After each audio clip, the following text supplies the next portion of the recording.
are here. It's our first show. Hey, girl. It is Margaret, and I'm so glad that you've joined me. I can't tell you how excited I am to launch this new show, and especially to have the most amazing panel with me today. And we'll bring them on in just a minute, but I wanted to tell you a little bit about myself and my reasons for bringing Hey Gurl to the airwaves. If you've never been to Detroit or spent any time in Hamtramck, here's a short get to know me and a little bit about why I wanted to do this show for you. So, I've been an improviser since 1996. I was in the cast of the Second City Detroit when there was one of those. And then shortly after that, I started the Planet Ant Improv Colony team at Planet Ant Theater in Hamtramck with one of our guests today, Nancy Hayden and Joshua Funk. And then my third life or whatever is as the executive director of Y Arts, which is the arts and humanities branch of the YMCA of Metropolitan Detroit. And we bring arts classes and experiences to young people and the community. And it's been a very, very fulfilling part of my life. I will surely tell you more about that as the shows carry on. But I really want to quickly mention two things, which I will mention again. If you want to support arts, two things that are very important to me are Planet Ant Theater, donate to Planet Ant, or if you can, donate to Y Arts, which is ymcadetroit.org/YArts. Got to put the ask right at the top. So I started comedy in the 90s. It was a different time in the 90s.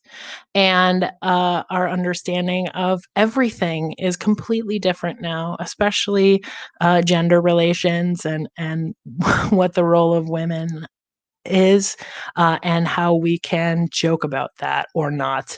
And also what our roles are within the community and how we work within that. So I have some amazing women that we're going to talk about their experience, also what they've created over the years, and also just have some laughs along the way. Before we get to that, I have a few people I want to thank and introduce to you. First and foremost, our technical director, our tech diva, Jess Cooper. So are you with us, Jess? You want to say hi? Hi, Jess. Hello. Now, I've known Jess for a few years, but this is our first chance to collaborate, and I'm very excited. Thank you. Thank you for the opportunity. Anything you want to share with anyone about your experience as a woman in this creative world? Sometimes it's weird. Well put, Jess. Yeah. Sometimes there's some roadblocks you don't expect, but makes us tougher. It does. Yeah. Absolutely. Well, thank you so much. Jess is teaching me something new every day about how we're doing what we're doing, and we're learning a lot already, aren't we? Yes, Oh, definitely. yes. Well, thank you, Jess. Thank You'll be you. seeing her regularly. One person who will do much, but you may never see, who's like a mysterious behind the scenes person, is Ruth Blom Hunter. She's our producer, and we're very excited to have her on board.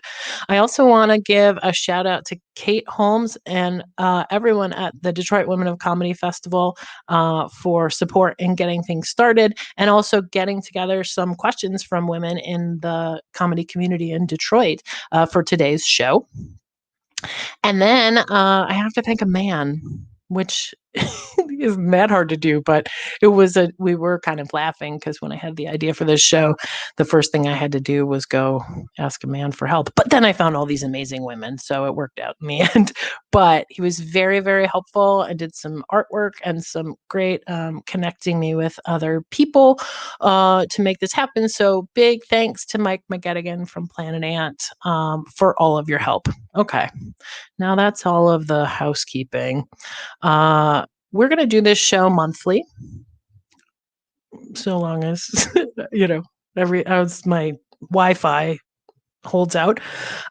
So we'll have some amazing people coming, and our next show is going to be September 5th. I'll tell you that again at the end, so you can mark your calendar. But for now, let's bring on the amazing women we have lined up for today.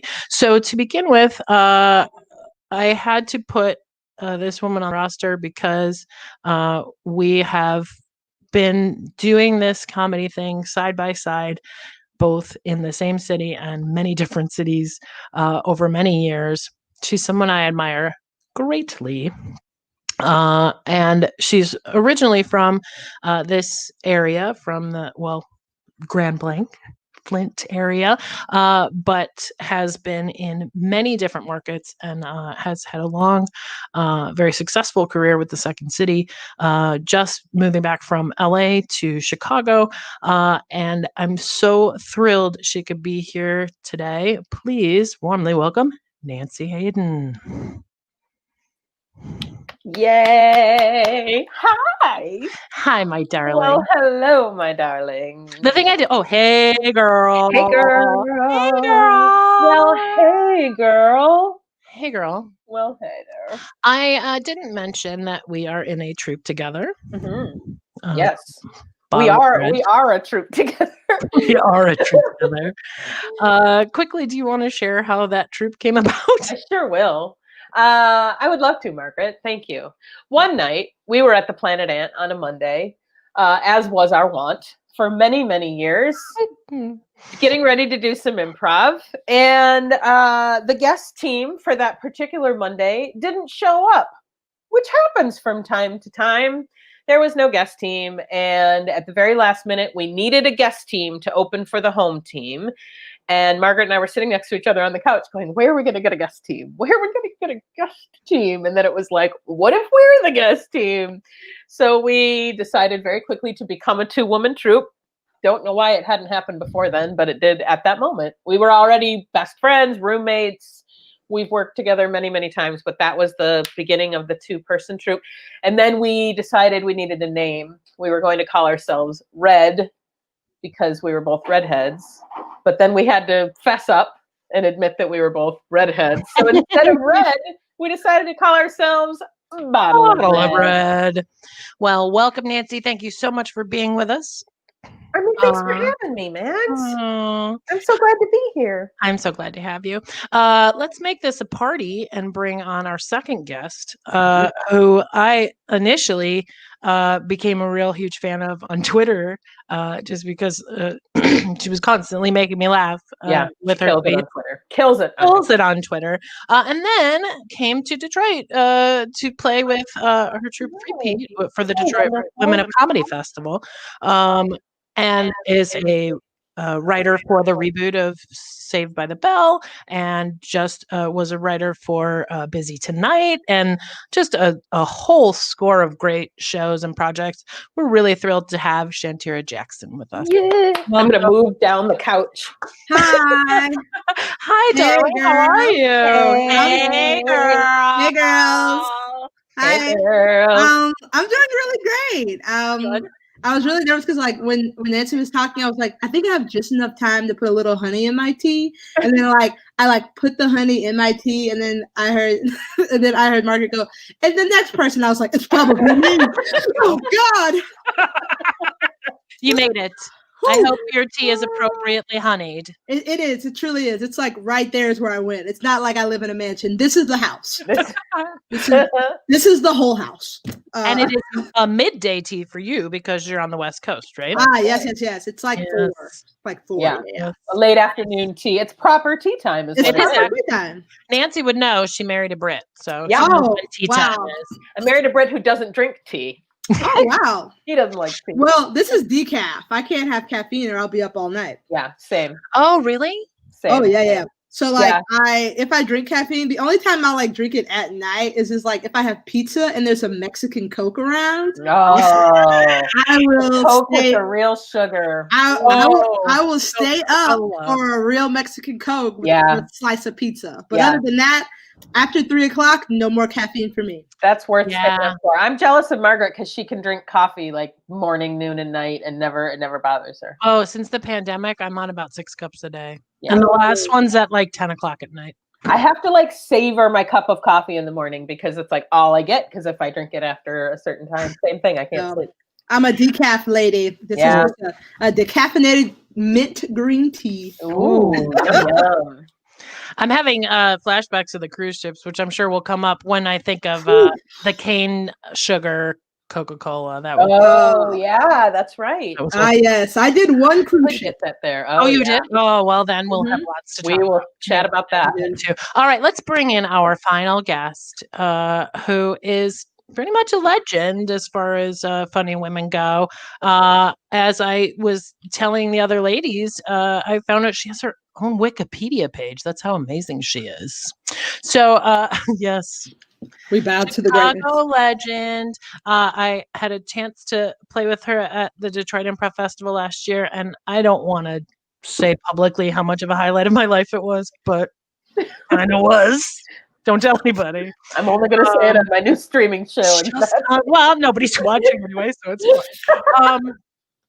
So known to play with lots of amazing duos and started, was a founder for the Annoyance Theater and a Second City legend. Like, she's everything. So I won't waste any more time because you all know how amazing she is. Let's welcome Susan Messing to the party.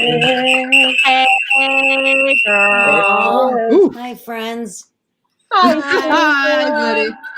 I think you said a nice intro, but I'm not really sure. Can you hear us at all? I know we were having some. I'm just reading lips and hoping for the best. Oh, Well, hopefully that echo means you can hear a little bit of us. Turn it up, Jess. Turn it up so I can hear. We were having a little. We may have to type to you. yeah. Yeah. We're having technical difficulties. Susan, we can hear, but she's having trouble hearing us. So we're going to try to do our best to work through that. Thank you. Hey, girl. Hey, girl. Lonely girl. How you doing? What is it? Joni girl? Hey there. Gorgeous What I can girl. do Georgia girl. That's what I was I will saying. try to type what they're saying in the comments. Oh, okay. So Just tell me Jess- when I'm supposed to be there. Jess, Mhm. being the amazing woman that she is going to do double duty as a stenographer, and she's going to type to Susan so she can hear what we're saying. Nice. So, Gotcha. let's start at the beginning.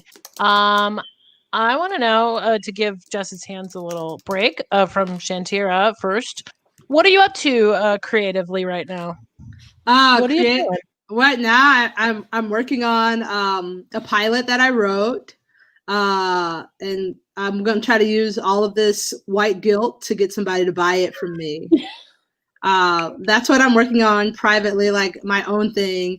And then, like, I have a podcast coming out in a couple weeks. When I used to write for Busy Phillips' late night show, and now we're gonna have a podcast with me, her, and the showrunner, who was Casey St. Ong. We're gonna have a podcast together that comes out in a couple weeks. So on all platforms. So that'll be really fun. So that's what I'm working on, like, work wise. Yeah. Sure. How are you doing with the quarantine thing? Why did I say that so weird? Quarantine. I'm trying to make quarantine work for me. So like, I bought a KitchenAid, but not like, it was on sale for like $200. That's the most I was willing to pay for one. So I got a KitchenAid, and I've been like going really hard making bread. But like not sourdough, because like I don't like it enough to have, like, people keep making it and I don't understand, because like I like sourdough for like one piece of toast every once in a while. I don't want an entire loaf of sourdough bread at my house, let alone 4. So I've been making like these, like, it's just like, it's not a bread that I want to eat that much, right? Brioche, I would have 5 loaves of brioche any day. I don't need 5 loaves of sourdough. So I started learning how to make like Japanese, like, milk buns, like soft little yeast rolls. Like, I don't like, I grew up in the South, and we used to go to like Quincy's, like Golden Corral, those like, they have those big sweet yeast rolls. Yep. I've been making those. That sounds so good. So that's what I've been doing. I've just been making like hella really, really soft, sweet bread. Oh, I want to eat a room full of bread now. That's what I've been doing. I made we have a lamb night now. It's Friday, and now I have my husband makes these lamb steaks on the grill. Oh my god! And then I make pita bread from dough and make pita bread. It's amazing. Yes, I like that. I love a soft, delicious bread. That's I agree. my vibe. I just think of those big, like thick, sweet rolls, like Chinese places have really good rolls like that. That's what I like. That's what I've been doing. I still don't hear them though. I hear you. I mean, I heard Welcome back, Susan. I don't know if you can hear us, but we love you. Lost in space. Everything sounds very dystopian. Very like it adds something. It really adds to the pandemic. But I'm back. I heard you talking about bread. Yes. So Nancy, what are you working on? I mean, I'm working on I just moved, so I'm working on getting my life resettled. We've been here for a little over a month. I'm always writing a couple different things, so there's always a pilot in the works. Yeah. And I do have one of those that's been happening for a while, so I'm in the middle of a second draft, which can sometimes be more annoying than even a first draft. So it's like that after you get notes and now have to rework things. So working on that. I'm working on, trying to hopefully be part of the team that makes comedy a better place for everyone to live in. I've been working a lot on that, a lot of hours doing that. And some voiceover stuff. I started dipping into that within the last few years. And studied a bunch when I was in LA. Within my last 2 years, I kind of dove into that. It was really fun to be a student again and go. And I studied at a place called Palmerton in LA. And it's like a space thought. So I'm doing that. I'm doing auditions and fun voiceover stuff. And it's cool because it's like the industry that you can do from your home anyhow. So it makes the pandemic feel a little more normal. But that's about it. Awesome. Busy enough. Well, look, Nancy impresses me because, as everybody knows, outside of a ship and a short time, we might mute that, Jess, for a minute.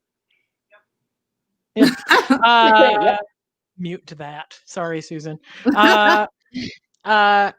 Outside of a ship and a stint in my teens as an exchange student, I don't leave Detroit really. So I am very impressed with all of the mobile ladies who have gone many places. And Nancy is you've done it all and done it twice.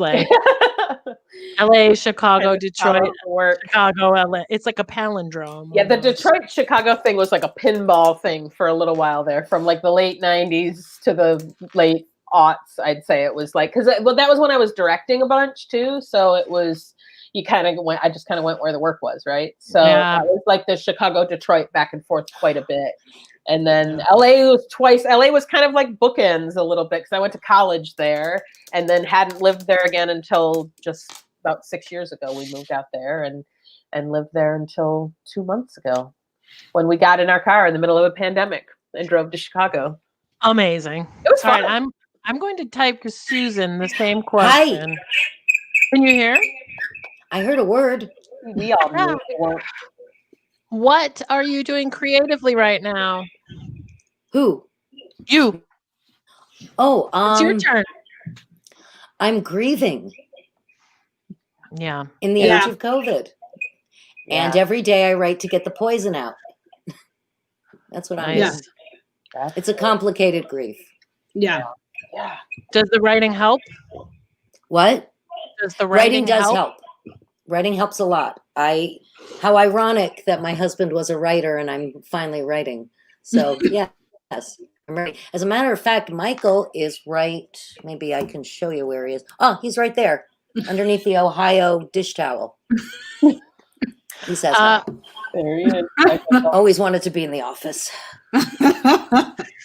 Now, Susan lost her husband at the beginning of quarantine, and he's a comedy legend himself, was a comedy legend himself. So Can't hear. I would say that Susan had a harder quarantine than anyone I know. Because it was already at a very scary time and then to be going through that. So I think you're amazing is basically what I'm getting to. I'm telling her. Aw. Yes, that I think you're amazing.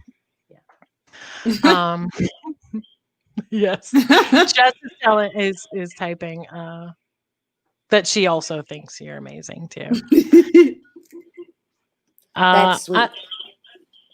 I'm glad to hear so much writing is going on in this room. I mean, that's where I'm living these days creatively.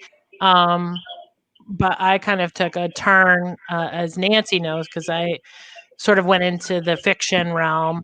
I started writing romance novels, which I've finished a lot, but I haven't published any yet. And now I just started a fantasy one about a guy who's a fawn. So we'll see. Might be spicy too. We'll see. I love that. I have some friends who write romance novels. And you do? Yeah. My friend Rebecca Witherspoon writes like. Oh, I follow her.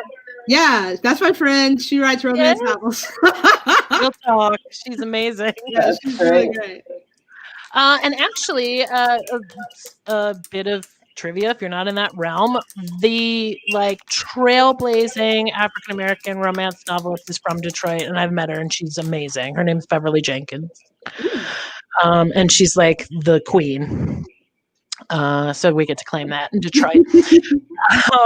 So let's quickly talk about our experience. I know we probably all have very different experience in the comedy realm, but as a woman, and I'll type some of this to you, Susan, but as a woman, it's an interesting path in this career.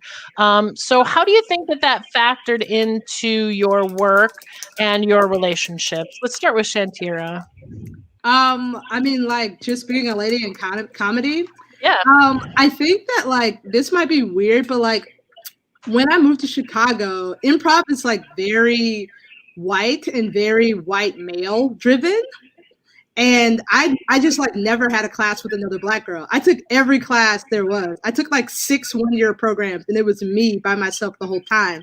So I'll never forget that when I was in Second City's conservatory program, like I was like writing for everybody in my class. And then I got to class one day, and my teacher was Ann Libra in Chicago. Yeah. And she was like, okay, everybody divvy out your parts. And I had a class of 13 people, and nobody put me in any of their sketches. Wow. At all. 0.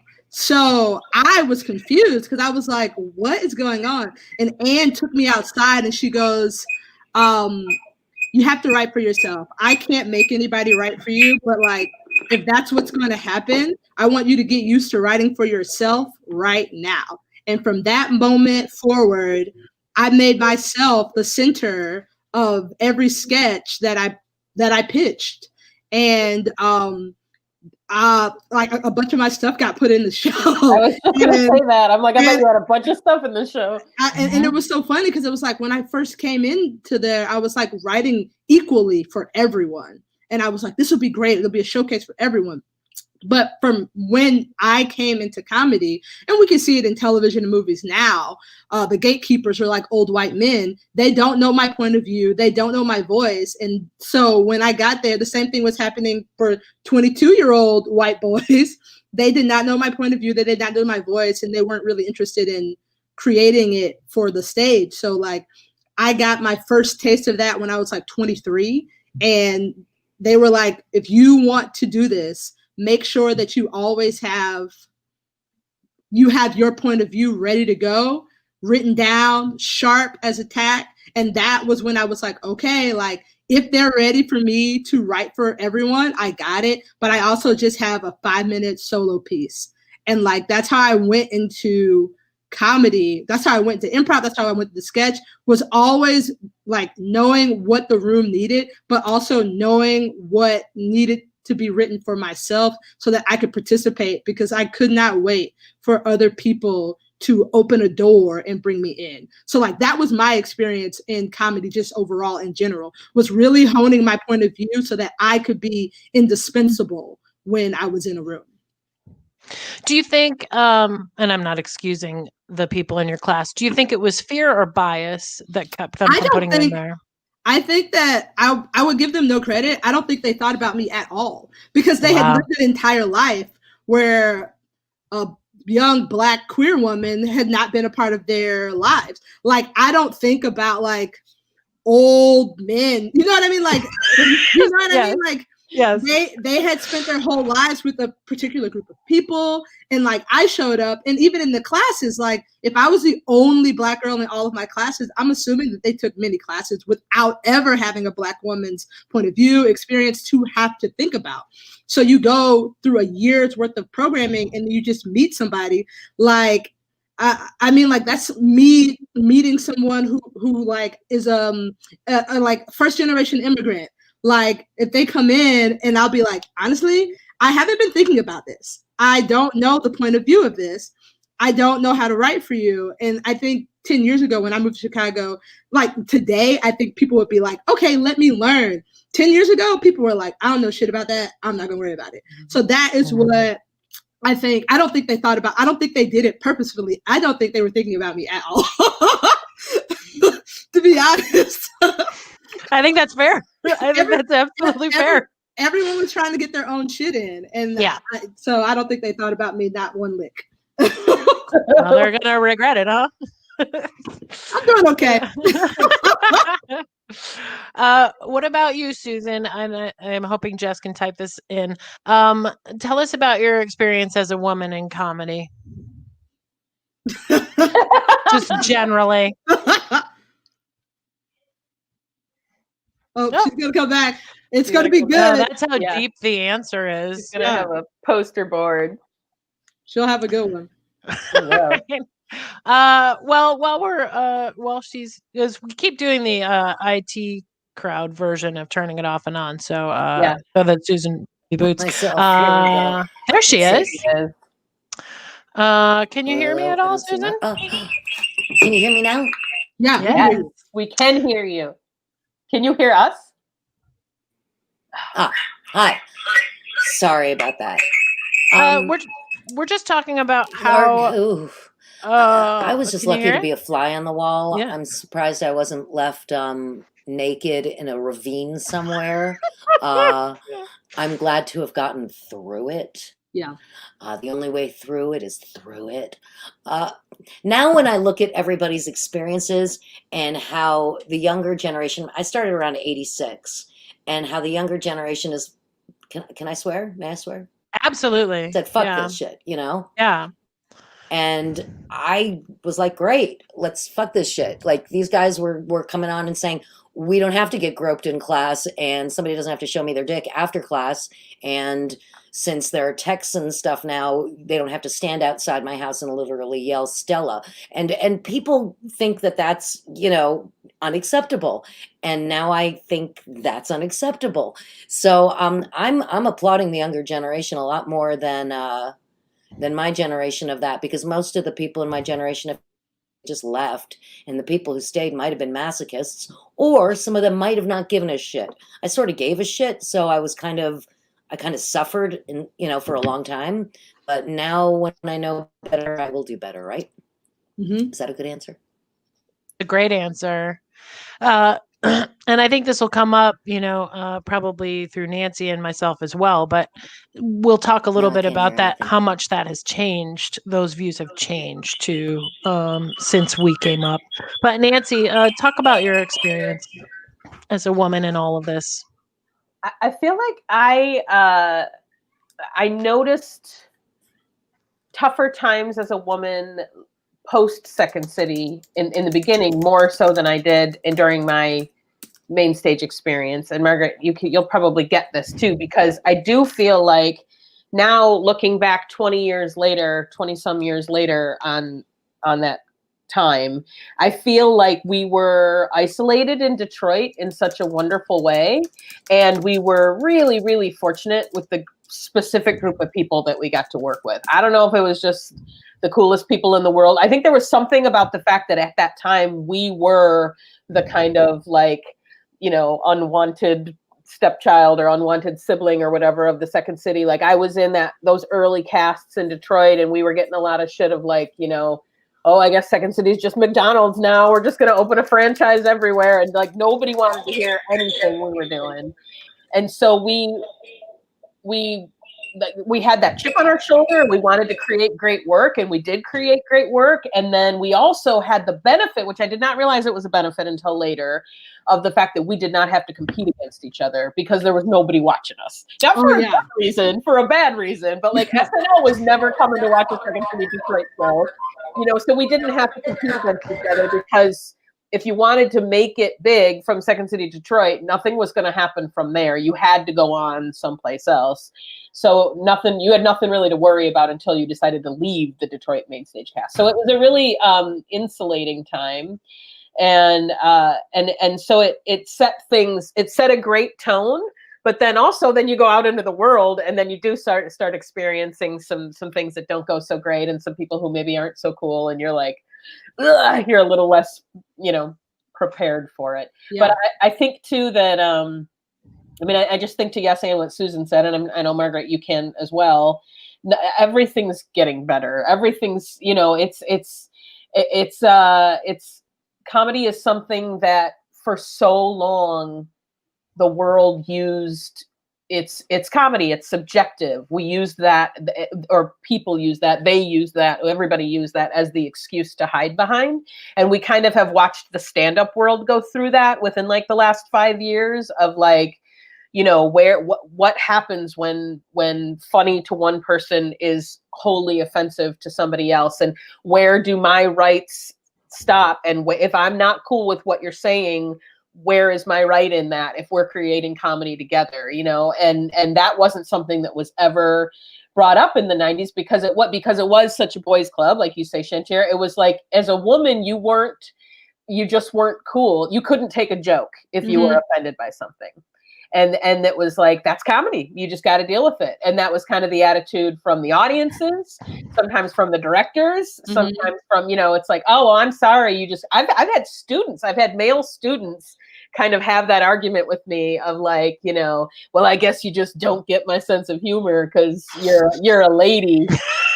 And then, you know, my line always quickly became like, dude, I'm not offended as a woman. I'm offended as a comedian. A person, as a human being. You just suck. Like that just wasn't funny. Nothing about that was funny, you know? No. And so, It's funny you mentioned that, Nancy, because, you know, I was thinking that a while back, like for a long time, I've really wanted to teach a women's workshop, and it's never really, the scheduling never came around. And now I'm really glad that I never did it in like the early 2000s, anytime before like 5 years ago, because I think I probably would have been like the jerk who was like, you just got to learn to play with the boys, right? Because I was such a tomboy and so used to it. And it's like you know, when skin scars over and it, you know, you just toughen and you're just sort of like, I mean, let's be straight. And I saw a lot of dicks I never wanted to see. You know what I mean? Like, I have never seen a dick. I've never seen a dick I never wanted to see. I've never seen a dick. That's but so also, those dudes weren't trying to fuck me. So, like, my experience, that makes a difference. My experience in Chicago was vastly different from my, like, very, very femme, very pretty white girl friends. Because they'd be like, this teacher said something to me. I was like, none of these old white guys are trying to fuck a 22-year-old butch black girl. So I never had anybody grope me. I never had anybody try to do fucked up stuff to me. I had them do some racist stuff to me. Oh, sure. Now, 100% had some fucked up racist stuff, but I never had any guys try to fuck me. And that, I have never been so happy to not have been the person not considered attractive in a group of men in my entire life. I have never been so grateful to walk into a room and have a group of men not want to fuck me. Those 45-year-old teachers did not want to fuck me. And I learned a lot because I wasn't worried about old white dudes trying to fuck me. They were not trying to fuck me. My friends, hardcore tried to fuck them. Yeah. I never saw a dick. They knew better. I would It have made a difference. I agree with you. On the desire pushes the envelope, right? Absolutely, yes. I was always a tomboy. I came to comedy after having been the girl in high school that played video games with all the guys, and they would ask me how to get the girl that they wanted that wasn't me, right? Yes. That was my role. So I just slid right into that same role in comedy. Yeah. But for some reason, I don't know, backstage, it was always just sort of like, I've got this thing, let's see it. And it was like, okay, here's another dick. I do think that my generation is like I moved to Chicago in 2009, and that was right when showing your dick would get you in trouble. Yeah. Right. Like nobody cared when we were 5 years before then, Yeah. you could show your dick. 2009, Yeah. Obama became president, and you couldn't show your dick in the preview. He outlawed it. It was the first thing he did. He outlawed it. We can. No, we can't. Well, and it was also, that's so We're true. talking late 90s for us. So Yeah. anything goes. But I mean, you said such a true thing, Margaret, about like the friend zone high school thing, because I think I too like developed my sense of humor as a defense mechanism. So it's totally that go along to get along thing, and so when I started, it was I knew how to make friends with boys instantly from the time I was a little kid, and so then you just are like, oh, I'm one of the cool ones. You can say anything you want around me. I'm cool. It's okay. Blah blah blah, and then that carries over into unhealthy ways. And then I think once you get into comedy, the cool thing too is like once you get into the main stage and you can use your voice to say whatever you want on that stage, and it starts becoming that challenge of like, because I feel like we were in that era that stopped being the women who were there to support the funny men. Like I was in the main stage when like Tina was in the main stage in Chicago and replaced John Glazer, and it was like the biggest thing in the world because the cast went 3 and 3 instead of 4 and 2, and a woman replaced a man, and she was strong and awesome and playing all these lead roles, and it wasn't about playing wives and secretaries and nurses and girlfriends anymore. Yeah. So I felt like we got to be part of that revolution. So I kind of felt like change was happening, but it was nothing compared to like what you said, Shantira, of like what has happened within the last 10 years. And it's impressive as hell. It really is. Yeah. And even today, the people that are on main stage now they don't have, it's even from when I moved there into Chicago in 2009, and I did main stage in 2016. It's better now than it was when I was there in 2000. It's like consistently, but like every group of women who came before us, like really helped us. Yeah. Like when I got there, it was like Christina Anthony was the only Black woman in the building. And by the time I left, there were 2 Black women on main stage and 2 Black women on ETC at the same time. It's like a difference 5 years can make in what can happen for women in Chicago and comedy in general. Like, it really is moving in a cool way. Yeah. I want to come back to that in a second, but I want to ask Susan, which I typed to her in the chat. Were you a guy's girl? Did you go along to get along? What was your coping mechanism dealing with the dudes?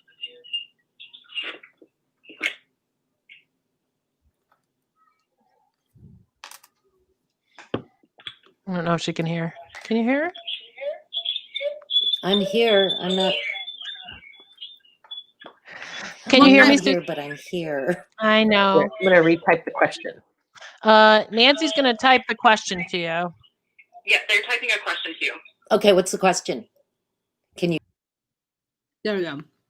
Good. She'll come back. It's going great. It's going great. It's going great. This is going to be good. She's going to come back with a hell of an answer. Hell of an answer. It's like, it's good because it's suspenseful. While she's on her way back, though, Shantira, what Nancy was referring to is we were kind of spoiled in Detroit because what are we asking? Some of our coping? Oh, there she is. Yeah. How'd you deal with the guys? I'm not here, but I'm here. Did you see the chat? Yeah. So what was the question? How do I deal with the guys in Yeah. general? Is that the question? Yeah. Hello? Yep. Is I'm that the typing question in general? How do I deal with guys? Is that right? Look at the chat. Go along, get along. I guess I was known as somebody who was willing to do anything on stage, like anything. And because I was willing to do anything on stage, and I tried to depersonalize it, then I got to hang out, be the fly on the wall. You know, so many people with so much more, I don't want to say integrity, but so much more self-esteem said, fuck this shit, and became actors, or writers or anything else, but left the communities that I was a part of, and other people just didn't care. I heard tiny bit that you had mentioned Tina. Tina just didn't care. She didn't play games. She just did the work. And I was someone that in a building, I always saw to my right and to my left. I would be involved in the politics. So when I was just doing IO or just The Annoyance or just Second City, I went home crying every night. And when I stopped doing just one building, I stopped crying. So I really didn't give a shit then. By then, what people were doing, I kind of went, oh, my path is my path. And then I celebrated the buildings I was in and left, which apparently are all burnt to the ground. Is that true? Are all the buildings burnt to the ground? I mean, Pretty close. yeah. Am I the only one who thinks that? Pretty close. Yeah. They burned. One of Yeah, them it's burnt rough. literally. So It's rough and it's time. yeah. Time's up. Yeah. One of the things that we were talking about, just to mention Shantira, that Nancy was mentioning, and you know, not to just take up for my own town, but we were a little spoiled in Detroit because we had a lot of diversity in our casts. Very often it would be half and half. So that was normal to us, which I was really, you know, in hindsight proud of. Not like I still didn't have it all figured out. I still have cringe moments from then or whatever. But I also think the fellows that we were around, I don't know, Detroit, there's a combo of like that Midwestern thing, but also like nobody takes shit. So the guys were pretty like woke for the 90s anyway. So we're pretty lucky in that sense. Yeah. Speaking of which, so I want to get in because you know we're I could do this with you guys forever. This conversation is fascinating. But I have one segment that I want to do, and then we have a couple of questions from our audience. This will be a quick one though. There's not great guys out there, but there's great guys out there, and I tonight would like to institute the Hey Girl Ally Award.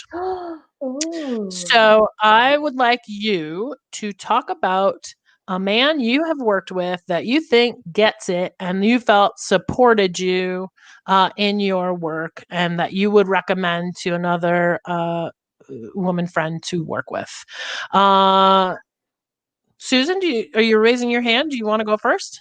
Awesome. My hand, because that's my way of being able to give and take.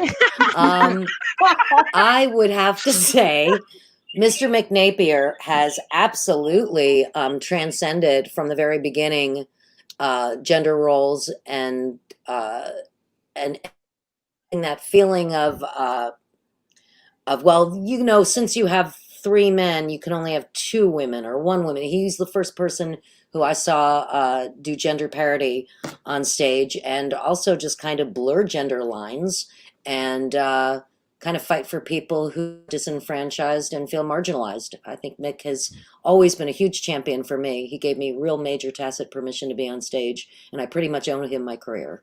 So Mick Napier. Fantastic. Congratulations, Mick Napier. You are the first recipient of the Hey Girl Ally Award. Yeah. Which is currently only verbal, but as the show takes off, I'm sure there will be trophies. So do keep an eye on the mail for that.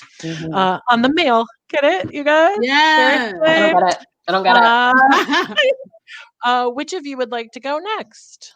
I'll go. Okay, Shantira. I just want to make it known that I hate all men. But Okay, that's fine. um, You can give it to a woman if you want to.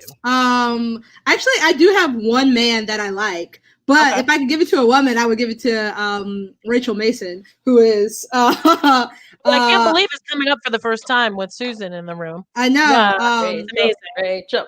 Rachel Mason and She's on my dream list for future and shows. Susan Messing are two women that I consider my mentors. Mhm. I actually audited Susan's level 2 class for like 16 weeks, way more than I was supposed to be able to teach. And then I literally remember the moment I got good in improv, and it was in a Rachel Mason class. She like gave me a note, and I was like, oh, I know how to be funny now. Like, it really truly changed my life. And I mean, like, if a man that in Chicago that really helped me was Scott Goldstein. He saw me do a bunch of solo stuff, and he was like, you should do a solo show. I am the type of person who likes to I like to go to a party. I don't like to throw a party. So like, if there is a show and you want me to be a part of it, give me a slot and I will do it. But I will not produce a show. I will not create posters for a show. I will not be in charge of the creation of a show. I have no interest in that. I also know my wheelhouse, and like, it would be good, but I'd be exhausted and I'd hate. Some people love producing shows, making shows, inviting friends to do it, and I'm not one of those people. So I was like, if you want me to do a solo show, I will write it. And he was like, if you write it, I will do everything else. He did my Q lab. He did my lights. Wow. He did my running order. He did my music. He did Wow. the poster. He did everything. And he goes, you show up to rehearsal and give me the material, I'll make your show for you. And we made a fucking cool show. And I got and after that, 6 months later, I got main stage. All the producers came and saw it. Yes. So what's Scott's last name? I don't know him. Scott Goldstein in Chicago. Amazing. He used to be the director of Redco for a while. Okay. And I really love Goldie because he is the type of person who likes to put the show together, and he will take an artist and let you do your best work and then be like, great, I'll make a show for you around what you built. And it really was like, talking about writing for myself. I just wrote for myself, and he really honed that show for me and helped me create something that like, I don't even think I would have believed could have been done. So Rachel Mason and Scott Goldstein changed my life. We have a three-way tie because we'll throw Susan in there. So Rachel Mason, Susan Messing, and Scott Goldstein. Yeah. Congratulations for your Hey Girl Ally Awards. Yes. Hey Girl Allies. Yes. Nancy, who's your Ally Award? I mean, if I have a comedy spouse, it's probably you. That's true. But if I have a comedy spouse of the opposite gender who I think I've worked with, who we continually find each other throughout our careers, and he always inspires me, I got to give it up to my boy Josh Funk. Yes, that's you know, from being in the cast together in Detroit to then writing, creating together, he's come to me many times throughout our careers and been like, hey, I want to create this thing. You know, as an actor who's been directed by him, you know, Josh is one of those people who's just about the work, and he always treats everybody the same. And now all these years later, you know, we were fortunate enough to work together at the Second City Hollywood, and for, you know, and that was just such a great time in my life to come back together and be in each other's lives again after so many years of living in different cities. We were always in different cities at different times. And he's just one of those people that it's a lot of things that you were just saying, Shantira, like has your back and makes you a more creative person. Absolutely. And you know, from the time I met him, from the time we were in the cast creating together, it was always, he was that person who would write scenes with the women in mind. Like you were saying, Shantira, about your experience in class of like, you know, if there's anybody who's going to think about only themselves when they're writing, it's going to be a white man, right? Yeah. Like, he was the person who would always bring in a fully flushed out scene for everybody in the cast. Yeah, and somehow, because we would be up all night after shows till 2 a.m, you would leave his place, which was the party place, and then he would come in the next day with like 2 songs in a scene, and you'd be all mad at him. Yeah, and you're like, how the hell did you do that? I didn't leave your house till 4 on his a.m. Apple IIe, up all night writing shit on my brother word processor. I would write scenes, and then at the end print. Take a shower for 25 minutes and while my scene was printing. But yeah, but Funk was always that Oh, guy. my God. And he's definitely that guy as a director too. And, you know, we were fortunate enough to be directed by him at the Ant. And, you know, when we wrote Garage together, like just a lot of creative things throughout my career that I've gotten to do with that dude. And he's always been like, he's the true embodiment of whatever bit is best for whatever we're working on in the moment. Yeah. And no ego. And he just lets the best idea win. And that's not always the case with some gentlemen and some women too. Yeah. That come from ego first, and he never has, in my experience. So I got to give him that shout out. Susan's throwing in there that her husband was a guy like Yeah, that. totally. Oh, yeah. Michael's the best. Yep. Someone else I took classes with, and one of the reasons, like, he really inspired me, Michael did, as a writer, because I learned from him that everybody wants to say that they want to be a writer. Everybody wants to be a writer, but everybody doesn't want to write. And as soon as I learned that, it really changed the game for me, because I took a writing class with him, and the first day there was like 12 to 15 people in the class, and he gave us a writing assignment, and the next week the class was half full. And then the next week the class is half full. And it's like, oh, it's not easy to be an improviser, but you show up and you do the task that is given to you, and you do it in class. To be a writer, you're given the task and you have to go home and do the work. And Michael was always doing the work. And he really was like, also, there's a lot of people who like teach and have never done the thing.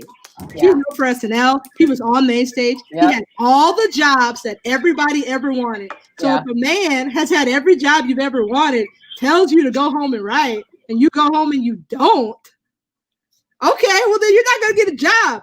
I have worked. And you want to know why I got work? It's because I said I wanted to be a writer, but I did what Michael said, and I went home and I wrote. So, like, I think that is the thing that people don't say out loud. They don't say it out loud, that people want to say they're writers, but they don't want to write a damn thing. Somebody told me that, I think it was Lewis Black, said a quote, something like, I'm paraphrasing, like, writer's the only career that you can just say you're it and you're it. Yeah, I'm a writer.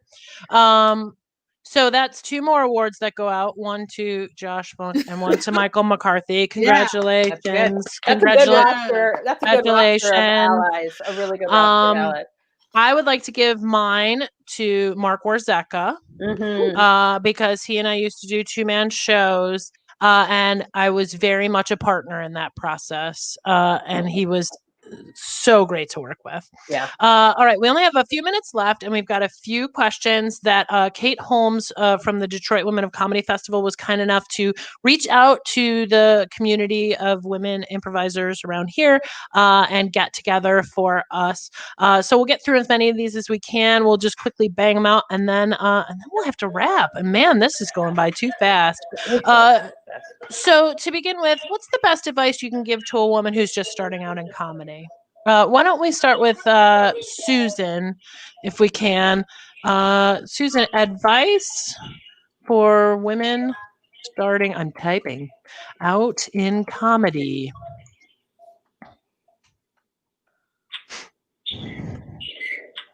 Susan, look at the chat. Yes. That's for you. Chat. Is there a question? Yeah, it's typed in there. Best advice. I don't know. Oh, she can't see it. She can't see it yet. Can't see it yet. It's like lagging, I think. I'll text it to her actual cell phone. All right. While you do that, I'll answer. And Nancy, you get us started, and then Shantira and Susan will text until we get an answer. I think, based on the story that Shantira told about when she started out and having to unfortunately learn that the very hard way in class with nobody, creating scenes that included her, and she learned to be her own best advocate. I think that you got to worry more, not worry, focus more on what your own voice is and discovering your own voice, and less on pleasing everybody. Mm-hmm. That would be the advice, because no one ever told me that, and I wish someone had said that to me several many years before I figured that out, of like, that's more important, because if you're trying to make everybody laugh and you're trying to make everybody like you don't discover what your voice is. And I think part of it is just aging too. It's like, a lot of main stage people say this, but like, if I could go back and recreate material for the main stage now that I feel like I have so much more of a voice now of what I would say, and more of a sense of self. And I think that it wasn't that I didn't know my opinions back then, but I was so, your 20s are so outwardly focused of being worried about what everybody, or I'm sorry, inwardly focused, worried about what everybody thinks about you. And so I feel like if someone said to me like, hey, I'm just starting out and what should I do? It'd be like, what makes you laugh? What shows do you love? What actors are you most drawn to? What is really the core of your comedic voice? That should be your journey, to always get closer to discovering that voice than trying to write jokes or pilots or anything to make other people laugh, because it's not the way to success, and that's definitely not the way to happiness. Susan knows the question now, so she can talk. Yes. Do it, lady. She's muted though. Yeah, and now she's muted. We're ready to hear your genius. You're muted. I think her advice is learn She told me technology. Can you hear me now? There you go. It's not just words. Yeah. Was the question was the best advice you'd give to women starting in comedy? Is that correct? Mm-hmm. Yes. Oh no. What? Okay. So I had the answer. She gave me the answer in a text. And I'll do my best, Susan, okay? All right. That's gonna be good. Okay, listen up, motherfuckers. Nailed it. All right. She said that if you're on stage, you belong there. Stand your ground, and that you are brave.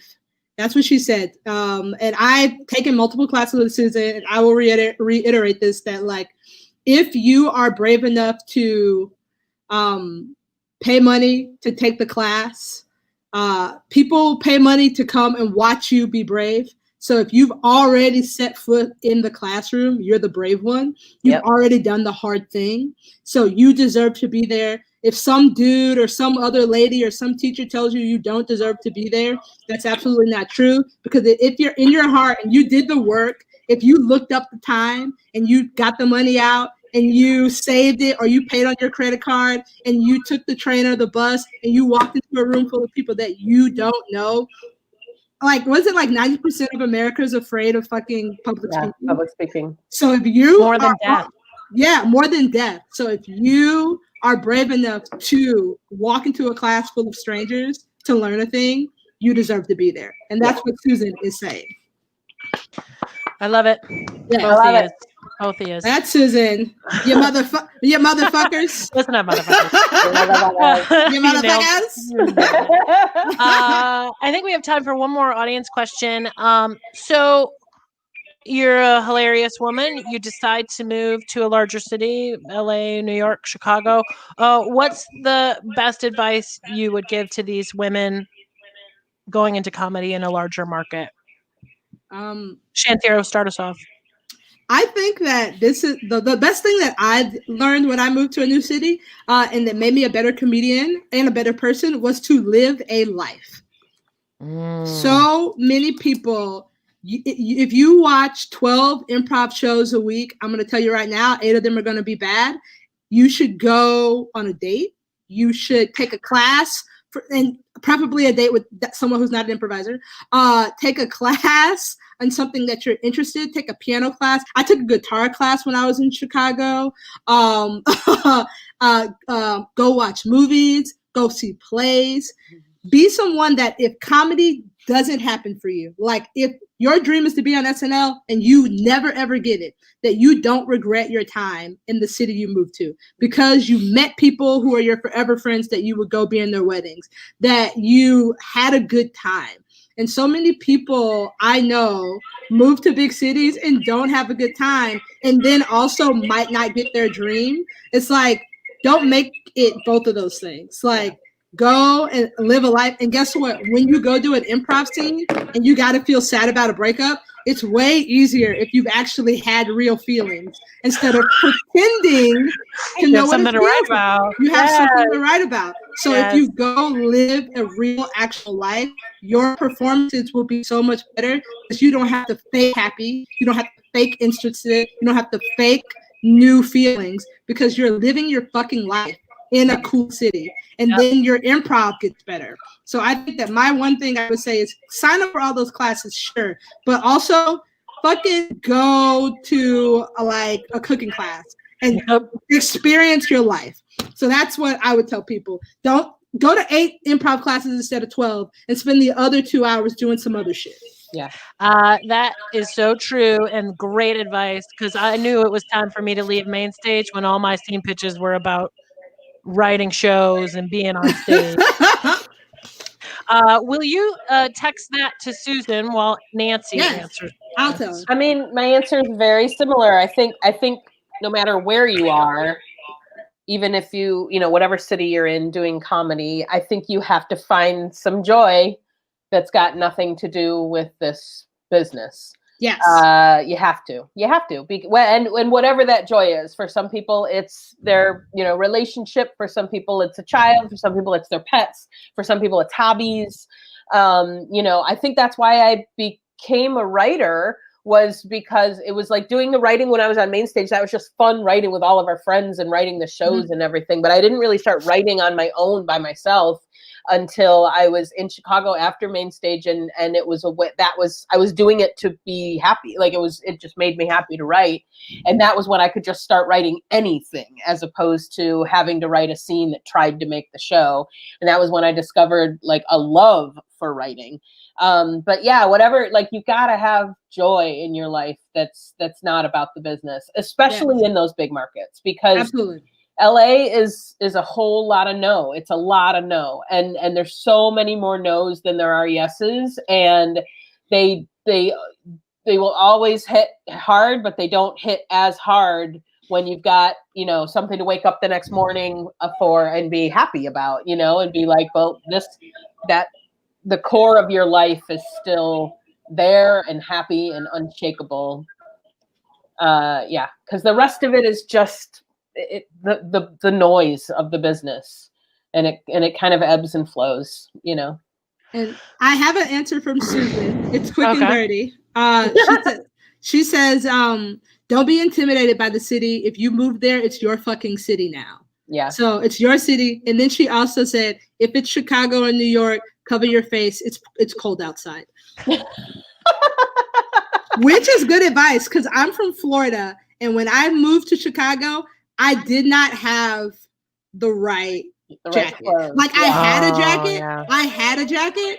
And then I was folding clothes at Banana Republic. And my manager said, hey, in 3 days, it's going to be too cold for what you bring to work.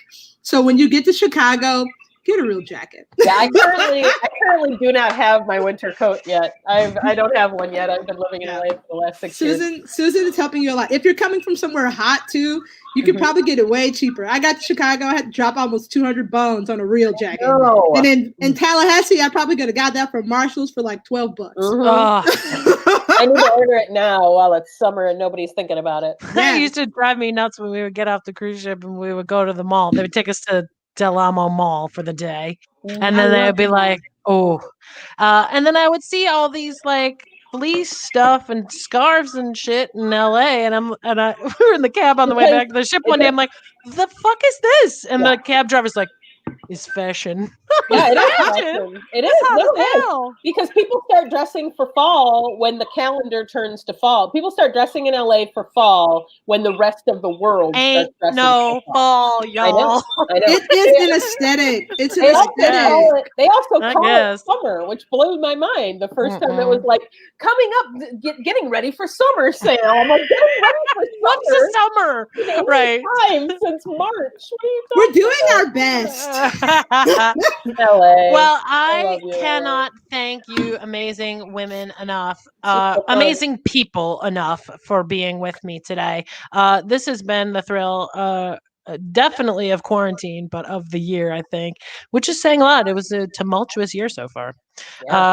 So I really appreciate you. I celebrate everything you're doing, and I hope all the best for all of your creative endeavors. Hey, girl, you're amazing. Hey, girl. Thanks for having me. Hey girl, thanks for having me. And then Susan says, hey girl, thank you. We're all beautiful, even though we're frozen. Hey, girl, you. Susan, you are a survivor. Today is proof. Yep. And hey, girl, Shantira, amazing to meet you. Thank you for being part of this. Thank you for having me. I'm so glad I got to be on with all these great people. Me too. And hopefully thanks to Susan- Jess for making it all happen. What's that, Yes. Nancy? Hopefully Susan will be able to watch this whole thing later and see all the things that we said. Until September 5th, We'll be recording. thank you for being with us. We will be back with more amazing women. If you get a chance, donate to Planet Ant, Y Arts Detroit, or the Detroit Creativity Project, which teaches improv to young people in Detroit. Otherwise, we will see you in a month. Thanks for being with us. Thank you.